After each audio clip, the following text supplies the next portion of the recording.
नमस्कार दोस्तों, the UPSC study official में आपका एक बार फिर से स्वागत है। जैसा कि हम लोग घटनासार सीरीज को कर रहे थे, उस सीरीज का आज ये सेकंड वीडियो है।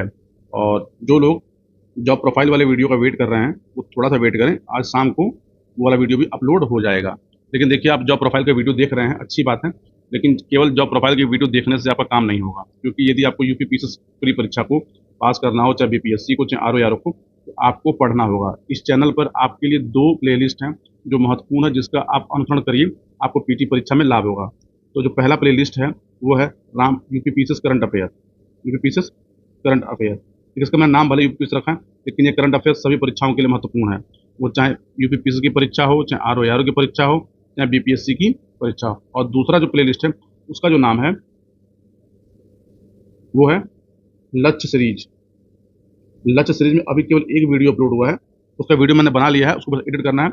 वो वीडियो अपलोड जल्दी हो जाएंगे। देखिए, मेरा पर डे प्रयास रहेगा कि आपको करंट अफेयर का एक वीडियो और लक्ष्य सीरीज का एक वीडियो रोज मिला करे। तो चलिए, हम लोग अपना समय खराब नहीं करते हैं और आते हैं अपने करंट अफेयर सीरीज पे। कल लोग कमेंट करते हैं, सर आप कमेंट की वीडियो बहुत छोटे बनाते हैं, 25 मिनट, 26 मिनट, 30 मिनट का। देखिए, 25 मिनट 30 मिनट का वीडियो बनाने का जो मेरा उद्देश्य होता है कि आप ये समझिए कि हफ्ते भर का खाना एक दिन नहीं खा सकते, आप महीने भर का खाना एक दिन नहीं खा सकते।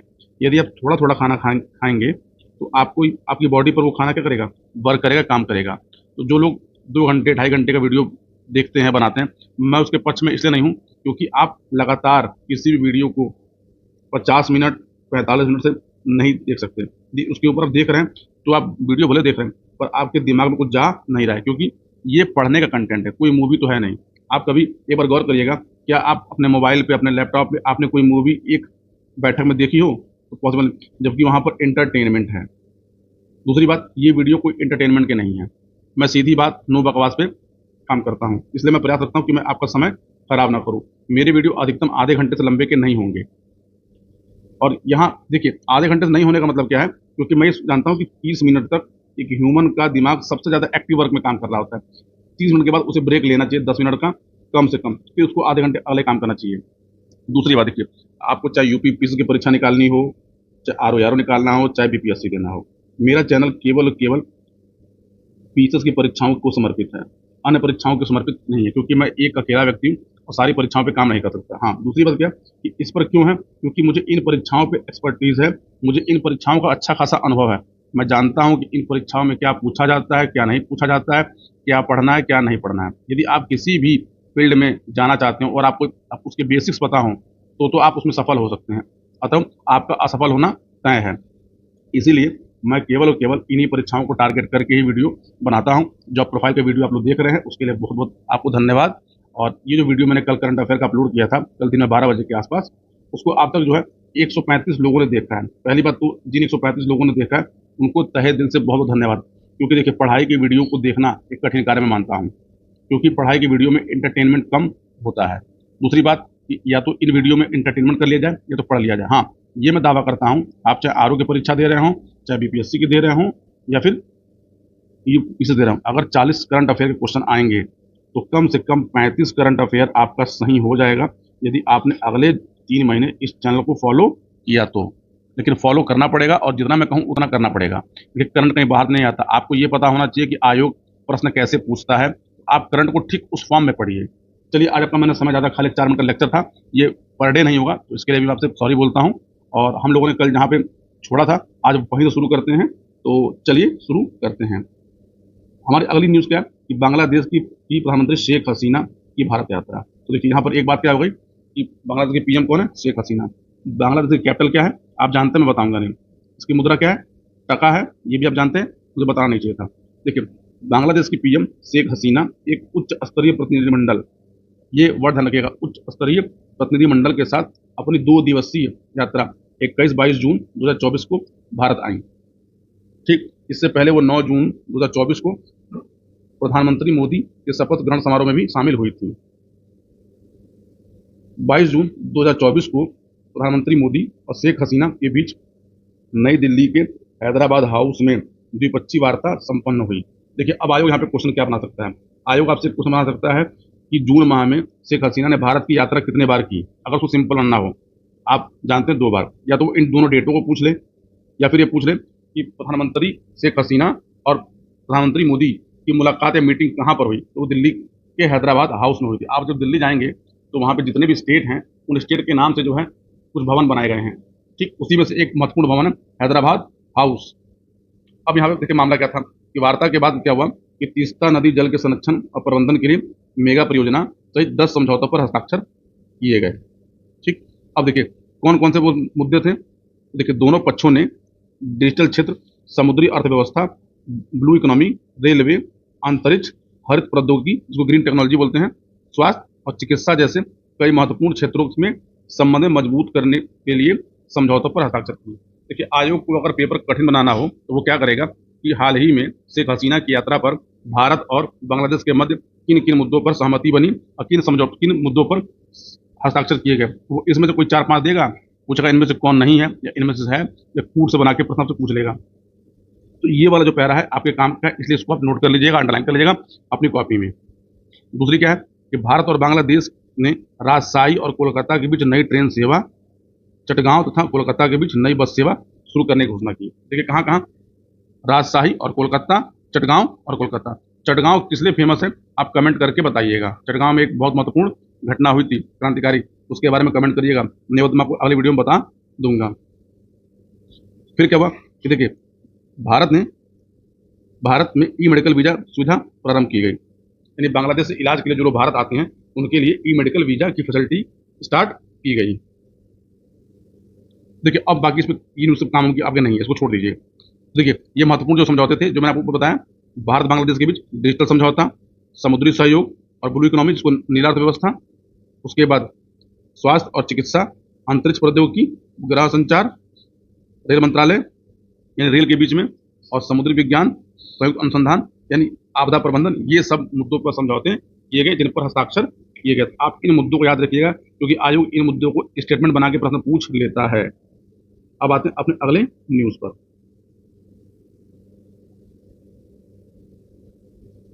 हाँ, यहाँ एक और न्यूज है कि DSSC रक्षा सेवा स्टाफ कॉलेज वेलिंगटन और DSSC रक्षा सेवा कमान स्टाफ कॉलेज मीरपुर में रक्षा के क्षेत्र में सैन्य शिक्षा और रणनीति अध्ययन सहयोग को बढ़ावा देने के समझौते पर भी हस्ताक्षर किया गया है। ये इसको आप स्टार लगा लीजिएगा, ये प्रश्न आपसे पूछा जाना चाहिए। कोझिकोड को भारत का पहला यूनेस्को साहित्य शहर घोषित किया गया। कोझिकोड है कहाँ, तो कोझिकोड केरल में है। देखिए अपनी समृद्ध सांस्कृतिक विरासत के लिए उत्तरी केरल के कोझिकोड को 23 जून 2024 को यूनेस्को ने साहित्य शहर घोषित किया। देखिए यूनेस्को की कई संस्थाएं हैं, उसमें से एक है UNESCO creative cities network UCCN ने। देखिए इसमें क्या है कि कोझिकोड को शामिल किया गया। देखिए आज का जो कोझिकोड है इसका पुराना नाम क्या था, कालीकट था। केरल के देखिए जो मलाबार तट पर स्थित है कोझिकोड है, और इसको मूर्तियों के शहर के नाम से भी जाना जाता है। इससे अधिक इसमें कोई कंटेंट नहीं है आपकी परीक्षा के लायक। अगले न्यूज क्या है कि लोक परीक्षा अनुचित साधन रोकथाम अधिनियम 2024 लागू कर दिया गया। तो ये है क्या, देखिए ये नकल संबंधी प्रावधान थे जिसको सरकार ने लागू किया। केंद्र सरकार ने लोक परीक्षा अनुचित साधन रोकथाम अधिनियम 2024 को लागू कर दिया। इस संबंध में 21 जून 2024 को अधिसूचना जारी की गई। एक आपको कंफ्यूजन होता होगा, देखिए लागू करना, आप ये समझिए कि जब कोई भी बिल होता है तो वो लोकसभा राज्यसभा से पास होता है, पास होने के बाद वो राष्ट्रपति के पास जाता है, राष्ट्रपति उस पर साइन करते हैं, राष्ट्रपति के साइन करने के बाद वो गजट में प्रकाशित होता है। तो कोई भी बिल, अधिनियम या कानून जिस दिन गजट में प्रकाशित होता है वो उस दिन लागू होता है। यानी राष्ट्रपति के साइन बनने से कानून लागू नहीं होता, राष्ट्रपति के साइन करने से कानून बन जाता है, लेकिन लागू करने के लिए उसको गजट में प्रकाशित होना अनिवार्य है। ये एक महत्वपूर्ण जानकारी है, इसको याद रखिएगा। देखिए यह कानून 6 फरवरी को ये लोकसभा से और 9 फरवरी को राज्यसभा से पारित हुआ। राष्ट्रपति महोदय ने 12 फरवरी को इसको मंजूरी प्रदान की। लेकिन देखिए मैं आपसे फिर से बोल रहा हूँ कि राष्ट्रपति के मंजूरी प्रदान करने पे कानून बन जाता है, लेकिन लागू तब होगा जब एक गजट में प्रकाशित होगा। अब देखिए इस कानून में है क्या कि सरकारी परीक्षाओं में गड़बड़ी को रोकने के लिए 10 साल की कैद की सजा और 1 करोड़ रुपए जुर्माने का प्रावधान किया गया है। तो आयोग आपसे देखिए इसको पूछेगा कैसे कि वो क्या करेगा कि जैसे मान लीजिए उसको अगर बनाना हो कठिन, तो वो क्या करेगा, इस अधिनियम के बारे में पूछेगा कौन सा कथन सत्य है, कौन सा कथन असत्य है, या निम्नलिखित में कौन सा कथन सत्य है, कूट में पूछ लेगा। तो याद रखिएगा कि सरकारी परीक्षाओं के लिए, याद रखिएगा केवल सरकारी परीक्षाओं के लिए, यानी प्राइवेट परीक्षाओं के लिए नहीं। 10 साल की कैद से लेकर 1 करोड़ तक के जुर्माने का प्रावधान है। सार्वजनिक परीक्षा में अनुचित साधनों का प्रयोग करने पर 3 से 5 वर्ष की सजा और 10 लाख रुपए तक का जुर्माना लगाया जा सकता है। यानी इस परीक्षा में यदि आप अनुचित साधन का प्रयोग कर रहे हैं तो आपको 3 से 5 साल की सजा और 10 लाख रुपए तक का जुर्माना लगाया जा सकता है। लेकिन नकल पर रोकथाम के लिए न्यूनतम 3 से 5 वर्ष तक की कैद और इस तरह के संगठित अपराध में शामिल लोगों को 5 से 10 साल तक की जेल की सजा और न्यूनतम 1 करोड़ रुपए के जुर्माने का प्रावधान किया गया है। तो आप देखिए यहाँ पे आपके काम की जो न्यूज़ है मैं वो समझ लीजिए कि लागू कब किया गया, ये एक डेट, इसका प्रावधान है क्या क्या, यानी 10 साल कैद और 1 करोड़ रुपए जुर्माना। और कैसी परीक्षाएं, तो सार्वजनिक परीक्षाएं और सरकारी परीक्षाओं पर यह नियम लागू होगा। देखिए इस कानून के दायरे में यूपीएससी, एसएससी, रेलवे की ओर से आयोजित प्रतियोगी परीक्षाएं, बैंकिंग भर्ती परीक्षाएं और राष्ट्रीय परीक्षण एजेंसी एनटीए की ओर से आयोजित सभी कंप्यूटर आधारित परीक्षाएं शामिल होंगी। अगला हमारा न्यूज़ क्या है कि भुज का स्मृति वन भूकंप स्मारक यूनेस्को के खूबसूरत संग्रहालयों में शामिल किया गया। तो देखिए भुज क्या है, पहले तो कच्छ जिले में है, यहाँ पर वर्ष 2001 में भूकंप आया था, जो बहुत बड़ा भूकंप था। तो देखिए कच्छ जिले में स्थित भुज के स्मृति वन भूकंप स्मारक संग्रहालय को दुनिया के 7 सबसे खूबसूरत संग्रहालयों में की श्रेणी में यूनेस्को के प्रिक्स वर्सलेस पुरस्कार में तीसरा स्थान प्रदान किया गया। तो देखिए आपके लिए एक यहाँ पर न्यूज़ क्या बनती है कि यूनेस्को का प्रिक्स वर्सले पुरस्कार किसको मिला, तो भुज को मिला। और कौन सा पुरस्कार मिला, तो प्रिक्स वर्सले पुरस्कार मिला, इसमें से उसको तीसरा स्थान प्राप्त हुआ। देखिए गुजरात के मुख्यमंत्री भूपेंद्र पटेल ने 16 जून 2024 को इस गर्व का क्षण कहा और अपने आधिकारिक एक्स हैंडल पर लिखा कि गुजरात और भारत के लिए गर्व का क्षण है। अब देखिए ये सब न्यूज़ आपके काम की नहीं है, ये परीक्षा में पूछी नहीं, यानी इसको काट के निकाल दीजिए।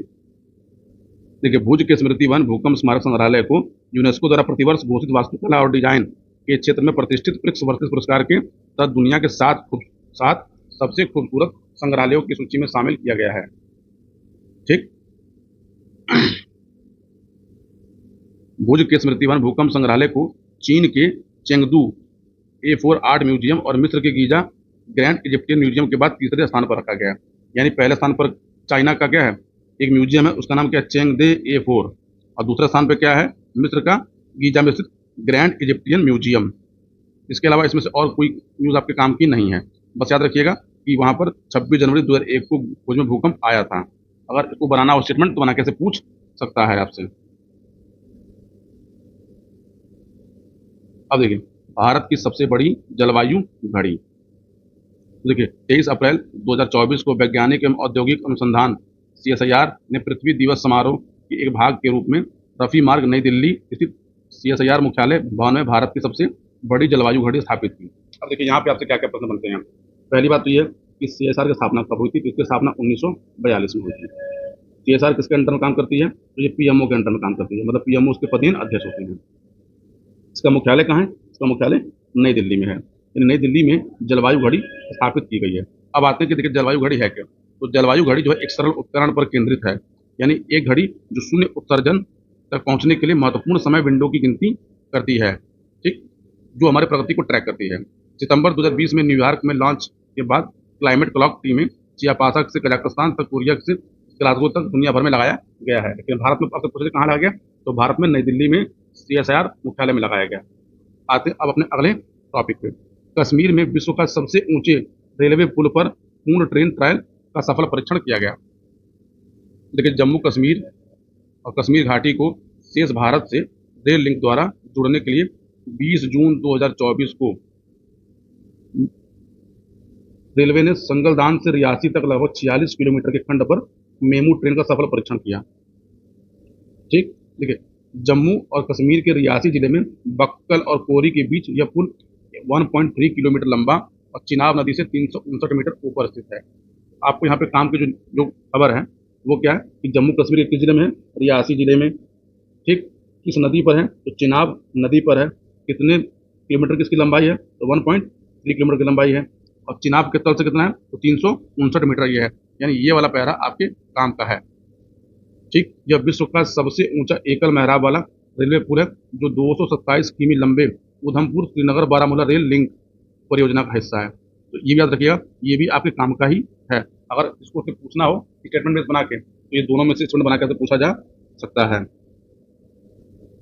अब देखिए इसमें से क्या है, ये इसको बनाया किसने, इसको बनाने में देखिए जो है, इसको बनाने में अंतर्राष्ट्रीय संगठन, भारतीय प्रौद्योगिकी संस्थान IIT, DRDO और भारतीय भू वैज्ञानिक सर्वेक्षण सहित प्रतिष्ठित भारतीय संस्थान शामिल थे। तो ये आपसे पूछने की संभावना इसलिए नहीं है क्योंकि इसमें बहुत सारी संस्थाएं हैं। लेकिन जब बहुत सारी संस्थाएं किसी एक प्रोजेक्ट में काम करती हैं तो वो ऐसे न्यूज़ आपसे जल्दी पूछा नहीं जाता है। अब देखिए ये सब भी जो है आपके काम का नहीं, इसको काट दीजिए।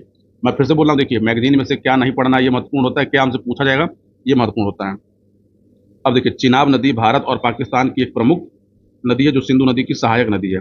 अच्छा, आप कमेंट में बताइएगा कि चिनाब नदी पे कौन कौन सी महत्वपूर्ण परियोजनाएं हैं, और ये परियोजनाएं आयोग कई बार परीक्षा में पूछ चुका है। आप कमेंट करिएगा, कमेंट बॉक्स में उसका उत्तर दूंगा। अच्छा, जिन लोगों को यूपीपीसी की तैयारी करनी हो, कमेंट में एक व्हाट्सएप ग्रुप दिया गया है, आप उसको ज्वाइन कर सकते हैं। उस पर मेरी पर्सनल गाइडेंस रहती है जिसपे कोई शुल्क नहीं है, फ्री ऑफ कॉस्ट है। आप उसको अपनी इच्छा अनुसार ज्वाइन कर सकते हैं। एक बात और समझिएगा कि चिनाब नदी जो होती है उसकी दो सहायक नदियां हैं, चंद्रा और भागा। इन चंद्रा और भागा के संगम से ये बनी ही नदियां हैं। फिर देखिए अगला topic, Thiruvananthapuram zero waste to landfill मान्यता प्राप्त करने वाला पहला हवाई अड्डा बना है। तो तिरुवनंतपुरम कहाँ है, केरल का है। केरल की राजधानी क्या है, तो त्रिवेंद्रम तिरुवनंतपुरम है।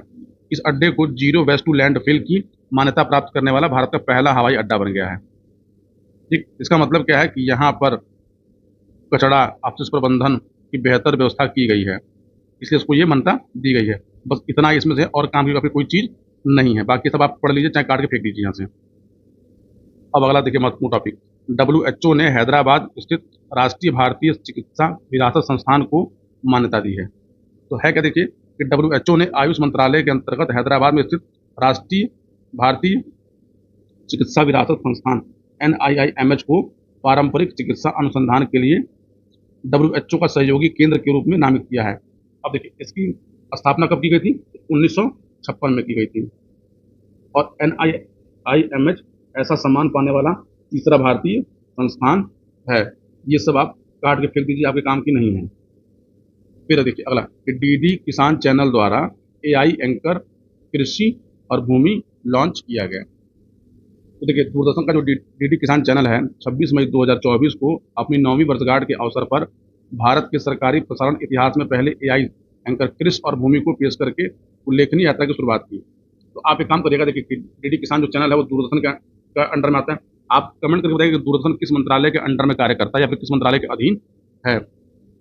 देखिए हुआ क्या कि AI एंकर कृषि और भूमि के पास आश्चर्यजनक रूप से 50 भाषाओं में संवाद करने की क्षमता है। यह भाषाई कौशल चैनल को भाषाई बाधाओं को पार करते हुए देश भर के किसानों को महत्वपूर्ण जानकारी प्रसारित करने में सक्षम है। देखिए आपके काम का है क्या कि जो एंकर है उसका नाम है कृषि और भूमि, और ये 50 भाषाओं में संवाद कर सकते हैं। ठीक, ये सब हटा दीजिए, काम का नहीं है। AI एंकर पेश करने वाला DD किसान देश का पहला सरकारी चैनल है। ये सबसे मोस्ट इंपॉर्टेंट है। आपसे प्रश्न पूछा जाता है कि किस चैनल द्वारा AI एंकर पेश किया गया। अगर सिंपल पूछना हो तो DD किसान चैनल का नाम है। और DD किसान चैनल दूरदर्शन का एक चैनल है। आप मुझे कमेंट करके बताइएगा, फिर से पूछा कि दूरदर्शन किस मंत्रालय के अंदर कार्य करता है। ये एक चीज़ और है कि प्रधानमंत्री नरेंद्र मोदी द्वारा 26 मई 2015 को लॉन्च किया गया था DD किसान को। DD किसान देश के किसानों के समावेशी विकास को बढ़ावा देने के लिए एक समर्पित मंच के रूप में देखा गया चैनल है। अगर आप BPSC दे रहे हैं तो आपके लिए 5 स्टार न्यूज़ है। बिहार का नागी और नकटी पक्षी अभयारण्य रामसर स्थल घोषित इसको किया गया है। ये आपके काम की न्यूज़ है। देखिए केंद्रीय एवं पर्यावरण वन मंत्रालय एवं जलवायु परिवर्तन मंत्रालय ने बिहार के नकटी और नागी पक्षी अभयारण्यों को रामसर सम्मेलन के तहत अंतर्राष्ट्रीय महत्व के नवीनतम आर्द्रभूमि के रूप में नामित किया है। पहली बात तो जान लीजिए कि ये जो दोनों भूमियां हैं ये मानव निर्मित हैं। और रामसर साइट मानव निर्मित और प्राकृतिक दोनों होते हैं। ये दोनों कैसे हैं, ये दोनों मानव निर्मित हैं। ये दोनों स्थल कहाँ पे हैं, तो बिहार के जमुई जिले के झाझा वन में है। यानी नागी और नकटी जो पक्षी अभयारण्य है ये जमुई जिले के झाझा वन में स्थित है। इसके साथ ही बिहार में रामसर कन्वेंशन के तहत कुल 3 आर्द्रभूमि स्थल हो गए। आप कमेंट करके बताइएगा कि बिहार में इसके अलावा एक और है, वो कौन सा है। अब देखिए भारत में कुल कितने रामसर साइट हो गए, तो 82 हो गए। भारत में सबसे अधिक रामसर साइट किसके पास है, तो तमिलनाडु के पास है। नंबर 2 पे कौन है, तो नंबर 2 पे यूपी है। नंबर 3 और नंबर 4 कमेंट करके आप बताइएगा। देखिए नागी जो है वो भारत का 81वां रामसर स्थल है और नकटी 82वां रामसर स्थल है।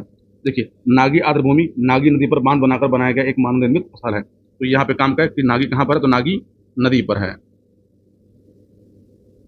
बाकी ये सब आपके काम करने से छांट दीजिए आप। देखिए नकटी पक्षी अभयारण्य 82वां रामसर साइट है। यह भी नकटी बांध पर निर्मित एक मानव निर्मित स्थल है जो 332 हेक्टेयर क्षेत्र में फैला हुआ है। ठीक, ये भी बिहार के जमुई जिले में है। इससे अधिक इसमें कुछ नहीं है। बाकी आपका मन करे तो ये पढ़ लीजिएगा, ये सब हटा हटा दीजिए, कुछ नहीं है। रामसर आप जानते हैं, रामसर साइट जो है वो आर्द्र भूमियों को दिया जाता है, और रामसर एक ईरान का शहर है जो 1971 में एक कन्वेंशन हुआ था, उसी के नाम पे रामसर साइट का दर्जा किसी को दिया जाता है। भारत दुनिया में रामसर स्थलों में तीसरी सबसे बड़ी संख्या है। तो देखिए सबसे अधिक जो रामसर साइट हैं वो यूके के पास है, यानी ब्रिटेन के पास 175, नंबर 2 पे जो है मैक्सिको है, और नंबर 3 पे भारत और चाइना दोनों के पास 82 रामसर साइट हैं। अब आते हैं अपने अगले न्यूज़ के ऊपर। श्रीनगर को विश्व शिल्प नगर का दर्जा दिया गया है। देखिए विश्व शिल्प परिषद WCC, ठीक, इसने क्या किया, श्रीनगर को विश्व शिल्प शहर का दर्जा दिया है। यह दर्जा हथकरघा हस्तशिल्प क्षेत्र में बढ़ावा देगा और जम्मू कश्मीर क्षेत्र में पर्यटन और बुनियादी ढांचे को विकास करेगा। तो आप इसमें से बता रखिएगा कि हाल ही में किस भारतीय शहर को विश्व शिल्प नगर का दर्जा दिया गया है, तो वो कौन है, वो है हमारा श्रीनगर। इससे पहले भारत के अन्य जो नगर हैं उसको दिया गया था, वो भी आपको पता होना चाहिए। इससे पहले जयपुर, मल्लपुरम और मैसूर के बाद ये चौथा शहर है जिसको ये दिया गया है। और 2021 में यूनेस्को द्वारा श्रीनगर को क्रिएटिव सिटी के रूप में भी मान्यता दी गई थी। ये 5 स्टार क्वेश्चन है आपके पेपर का है। रामचरितमानस पंचतंत्र सहृदय लोकलोचन यूनेस्को के विश्व स्मृति रजिस्टर में शामिल किया गया है। तो यूनेस्को ने यहाँ पे क्या किया है कि विश्व की जो टॉप 20 की रचनाएं हैं, जिसको आम जनमानस द्वारा सुना जाता है, पढ़ा जाता है, बोला जाता है, उसकी रजिस्टर बनाई गई है। उसमें भारत के 3 ग्रंथ रामचरितमानस, पंचतंत्र और सहृदय लोकलोचन को इस रजिस्टर में शामिल किया गया है। अब इसको एक एक करके जान लेते हैं। देखिए 7 से 8 मई 2024 को मंगोलिया की उलान बटोर, जो मंगोलिया राजधानी क्या है, उलान बटोर है, उसमें 10वीं आम सभा में 20 दस्तावेज धरोहर को स्मृति रजिस्टर यानी memory of the world register के हिस्से के रूप में मान्यता दी गई। अब देखिए इसमें जो शामिल कृतियां हैं, महत्वपूर्ण सुल्ताना का सपना, रुकैया हुसैन का नारीवाद, काल्पनिक उपन्यास, तुलसीदास द्वारा रचित रामचरितमानस, विष्णु शर्मा द्वारा रचित पंचतंत्र और आनंद वर्धन द्वारा रचित सहृदय लोकलोचन है।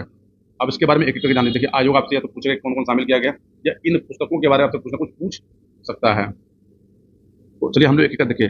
रामचरितमानस आप जानते हैं कि अकबर के समय में अवधी भाषा में किसके द्वारा लिखा गया था, तुलसीदास द्वारा लिखा गया, एक महाकाव्य है। तो देखिए रामचरितमानस किसके समय लिखा गया, अकबर के समय लिखा गया, भाषा अवधी है और भगवान राम की कहानी है, और इसको हरि गीतिका छंद में लिखी गई रचना है। याद रखिएगा ये बहुत काम का, हरि गीतिका छंद के रूप में लिखी गई रचना है। देखिए दुनिया के सबसे पुरानी दंत कथाओं में से एक पंचतंत्र, इसको किसने लिखा था, तो विष्णु शर्मा द्वारा रचित माना जाता है। इसका हालांकि कोई साक्ष्य नहीं है, ठीक। और पंचतंत्र जो है वो संस्कृत में लिखी गई थी मूल रूप से, हालांकि बाद में इसका कई अन्य भाषाओं में अनुवाद किया गया, और भारतीय इकलौती ऐसी किताब है जिसका सबसे अधिक बार अनुवाद किया गया है। देखिए दंत कथाओं का मतलब क्या होता है, आम जनमानस की जो कथाएं होती हैं उसको दंत कथा बोलते हैं। दंत कथा मतलब आपके मुख द्वारा सुनाई गई कहानी, फिर एक के बाद दूसरा, दूसरा तीसरा, फिर उसको बाद में लिपिबद्ध कर दिया गया।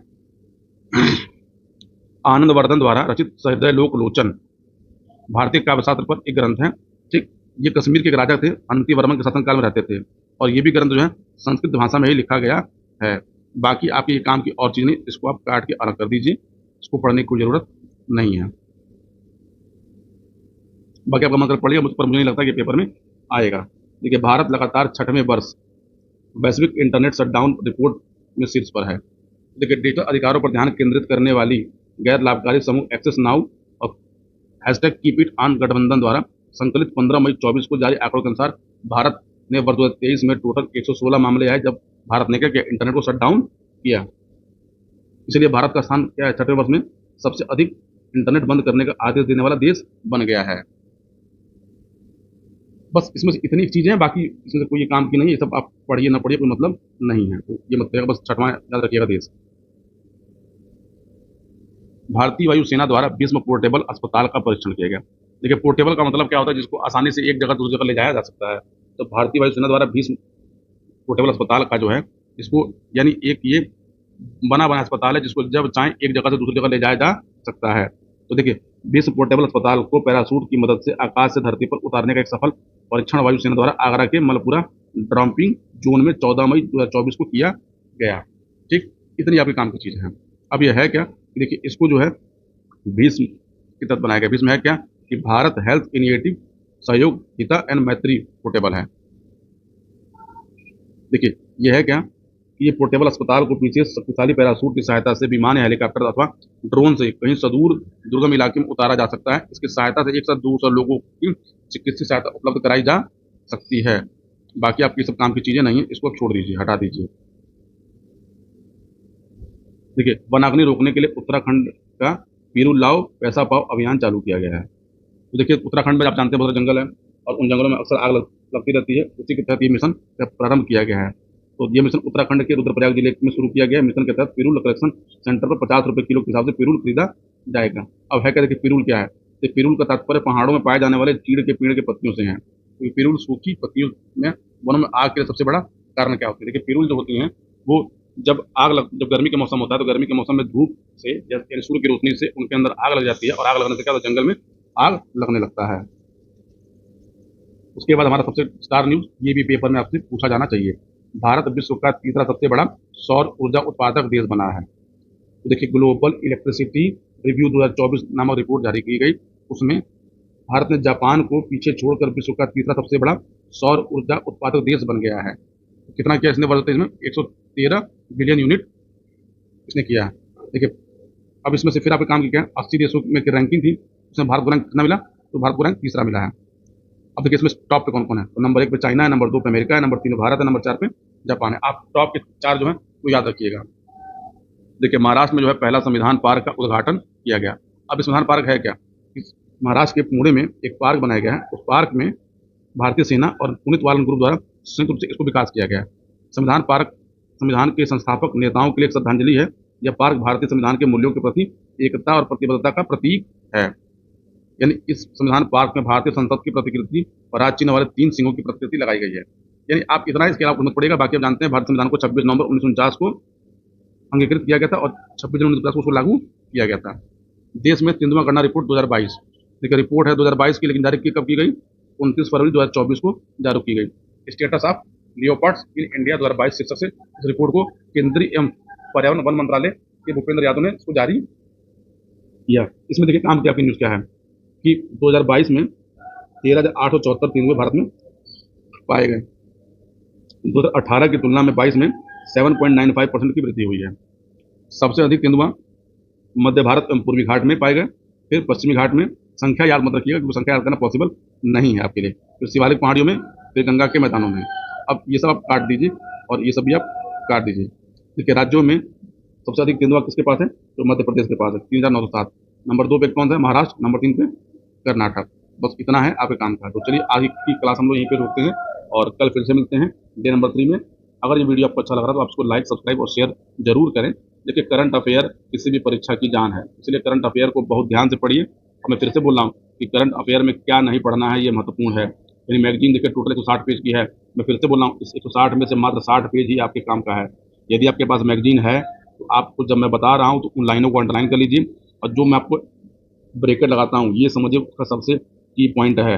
बाकी देखिए, मैं यहाँ पे ऑनलाइन सबको कर रहा हूँ, आप सबको लाइन करिए। जहाँ जहाँ मुझे आपको लग रहा है कि यहाँ प्रश्न बनता है वहाँ पे आप ट्रिक मार लीजिए, निशान लगा लीजिए। ये प्रश्न आपको परीक्षा में देखने को मिलेगा। देखिए, वर्चुअल दुनिया में किसी पर यकीन करना बहुत मुश्किल होता है। मुझे इन परीक्षाओं का ठीक ठाक अनुभव है, इसलिए आपको बता रहा हूँ। बाकी आपकी मर्जी है, आप पढ़ें ना पढ़ें, लेकिन अगर आप वीडियो को देखेंगे आपको लाभ जरूर होगा। मिलते हैं अगले वीडियो में, तब तक के लिए धन्यवाद। पूरा वीडियो देखने के लिए बहुत बहुत धन्यवाद।